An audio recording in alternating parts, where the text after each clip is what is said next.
Thank you very much, and we'll have the fighters do their interviews now. So thank you. Oh, no. They really not going to face off.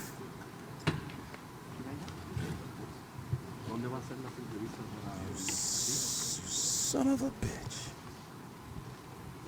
I thought it was...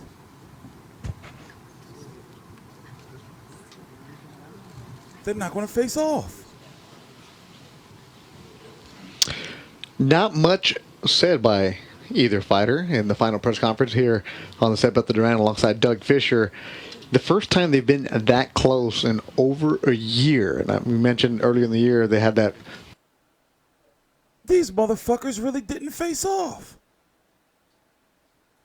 I saw some rumors on Twitter, and I was like, nah, HBO ain't going to let that slide. And as you can see, if you look, Canelo's back there. That's Abel. It's Canelo back here.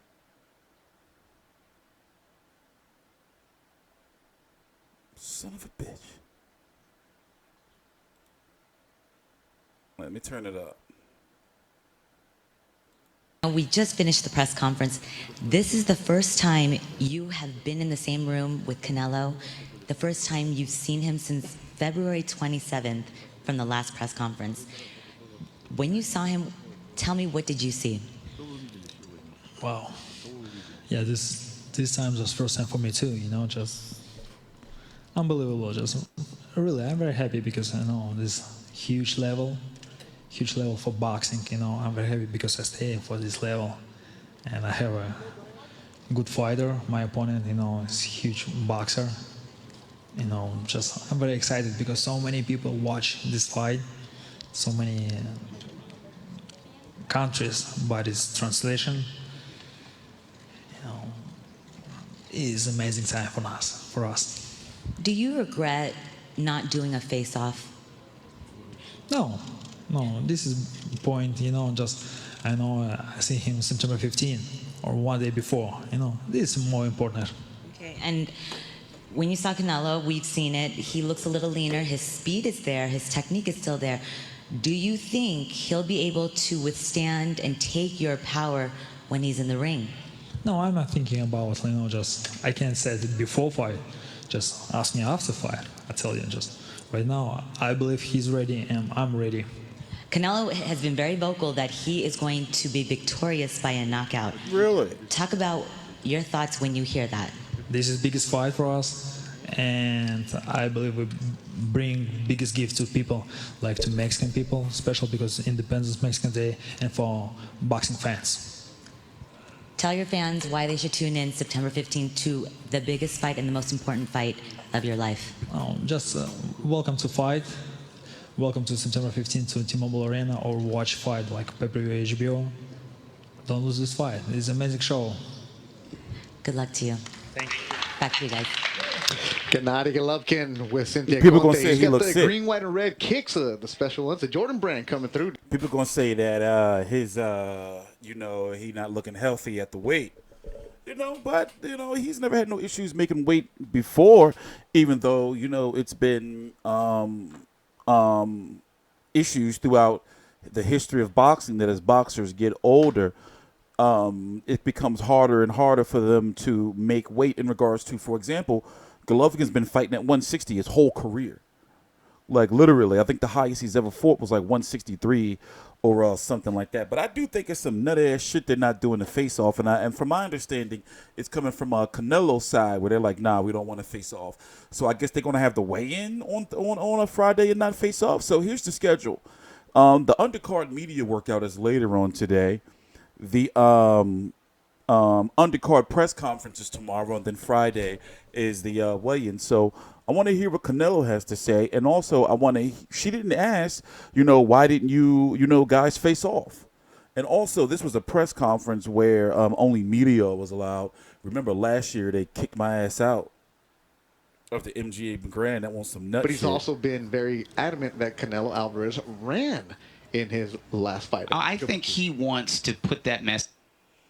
Get to the interview with Canelo so we can get on. I'm really happy that the fight is finally here, but at the same time, I'm also like, I'm happy like that it's here. Like, yes, it's motherfucking fight week. But I'm also like, oh, man, I can't wait for this motherfucking shit to be over, too.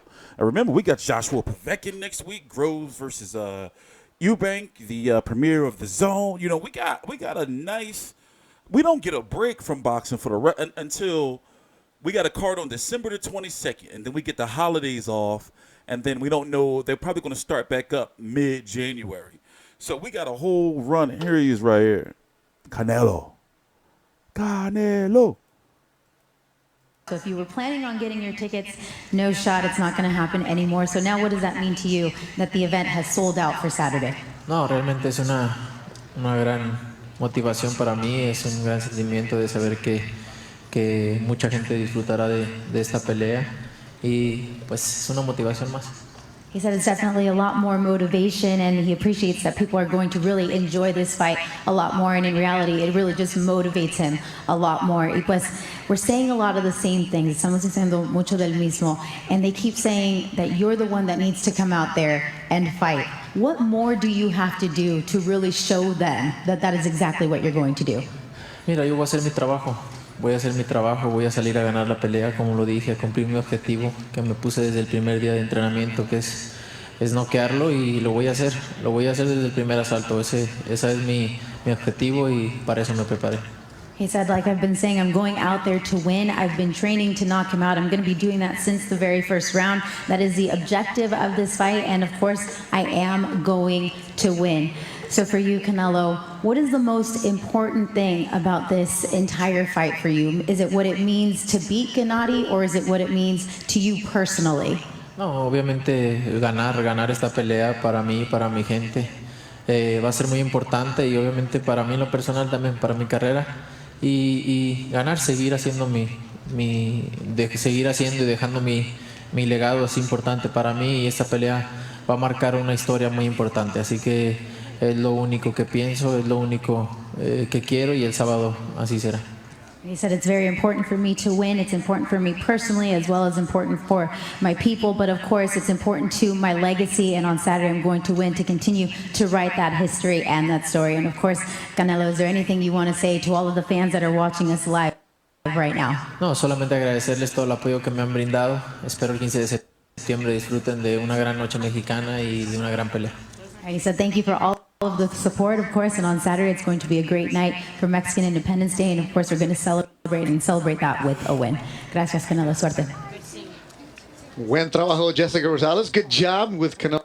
Well, man,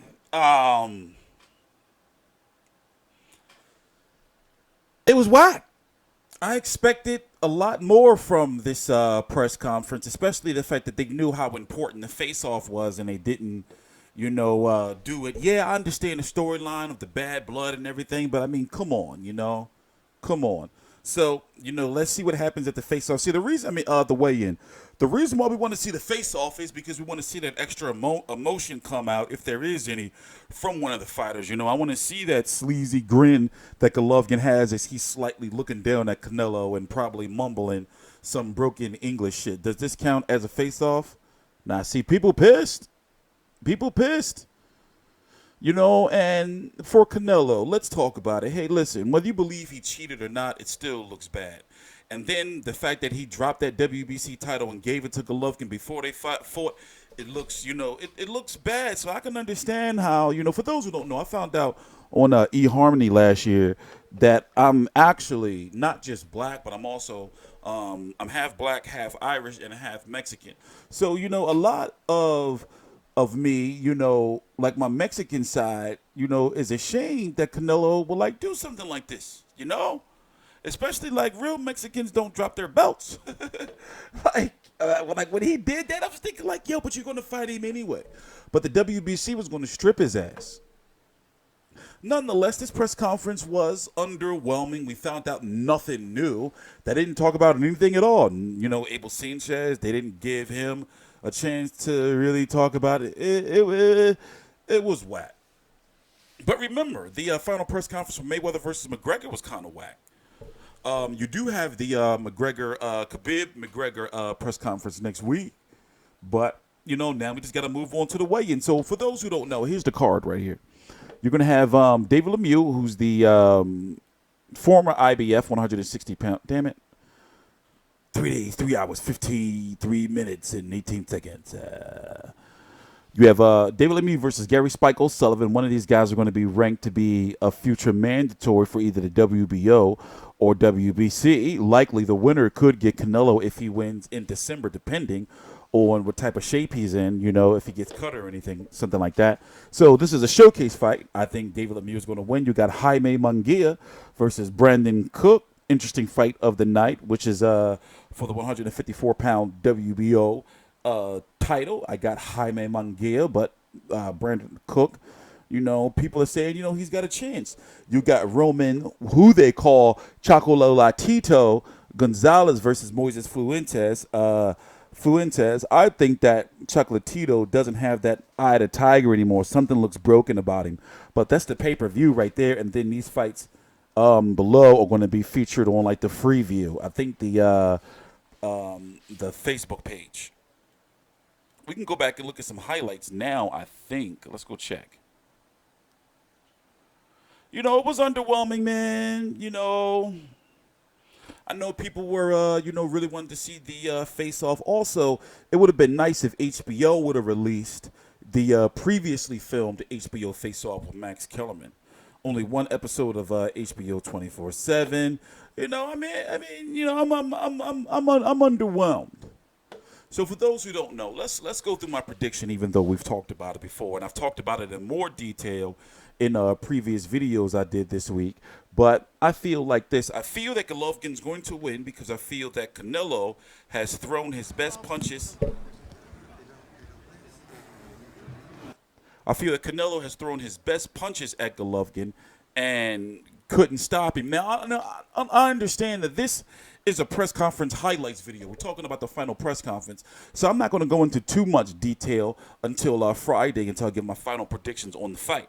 But Canelo is the overall better fighter with more tools. But, however, I think the will of Golovkin is going to overcome him, kind of like Garcia versus Porter. But, however, it's not going to be the same fight because both of these fighters are not as sloppy. But we've seen Canelo hit Golovkin with the best that he can hit him with, and Golovkin kept coming forward. So if Golovkin approaches round one of the rematch like he did this fight, especially with all the Diva shit and controversy that's been surrounding Canelo, listen, it's not looking good for Canelo. But at the same time, I'm not Jesus. I haven't been blessed with divine foresight. I don't know who's going to win. It's just that I think that Golovkin's got this. We're going to see, though. I still got about a few more videos to do on this until it's over. So on Fight Night, we're going to be here live streaming after the fight for the people who are going to say, I can't wait to see your face after Canelo knocks him out. What are going to be your excuses? You're always hating on Canelo. I hear this shit for every single fight because you got to pick a side. So one side, obviously, is going to be pissed. So in this case, since I'm picking Golovkin, people are like, this guy don't know what he's talking about. He's a motherfucker.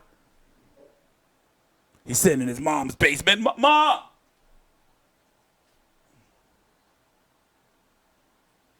I think she went out to get me some more fruit snacks and some Capri Suns. Hope she lets me stay up late tonight to play some Spider-Man on PlayStation. Anyway, I'll see you guys later. I'm TstreeT Controversy. This is TstreeT Controversy Live. Please subscribe.